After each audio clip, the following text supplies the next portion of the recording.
সাফ অনূর্ধ্ব-20 নারী চ্যাম্পিয়নশিপ জয়ের পরদিন টিম হোটেলে গণমাধ্যম কর্মীদের ভিড়। ক্যামেরার লেন্স ফলো করতে ব্যস্ত সাগরিকা, শান্তি, পূজাদের। ট্রফি জয়ের পরদিন যেখানে আনন্দে থাকার কথা ফুটবলারদের, সেখানে খুশি বিলীন হয়েছে মাইলস্টোনে বিমান দুর্ঘটনায় প্রাণ হারানোদের শোকের তরে। আমরা তাদের জন্য অনেক মন খারাপ ছিল বা খুব কষ্ট করে, এটা একটা কথা, তার জন্য আমরা বেশি উদযাপন করতে পারি নাই। একদিনের বিরতিতে খেলা 6 ম্যাচের টুর্নামেন্টে শিরোপা ঘরে তুললেও মেলেনি ছুটি। এমনকি ফেরা হচ্ছে না বাফুফের চিরচেনা ডরমিটরিতেও, থাকতে হবে এই হোটেলেই। দক্ষিণ এশিয়ার গণ্ডি পেরিয়ে অনূর্ধ্ব-20 নারী ফুটবল দলের সামনে যে এখন এশিয়ান চ্যালেঞ্জ। স্যার আমাদের কিছু ইনস্ট্রাকশন দিছে যে আমরা কিভাবে খেলবো, আমাদের পাসিং ওয়েট কি হবে, আমাদের ডিফেন্ডিং কি হবে, এবং গোল স্কোরিং সময় আমরা মাথা ঠান্ডা করে গোল করব, সব কিছু ইনফরমেশন দিছে। সাপে সবসময় আমাদের কনফিডেন্স থাকে। আমরা এখন এফসি নিয়ে আমাদের কোচ কাজ করতেছে, এফসি নিয়ে।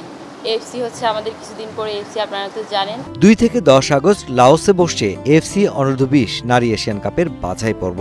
তাই প্রস্তুতি নিতে সাফের ক্যাম্প না ভেঙে অনুশীলন চালিয়ে যাবেন নবীরন সাগরিকারা।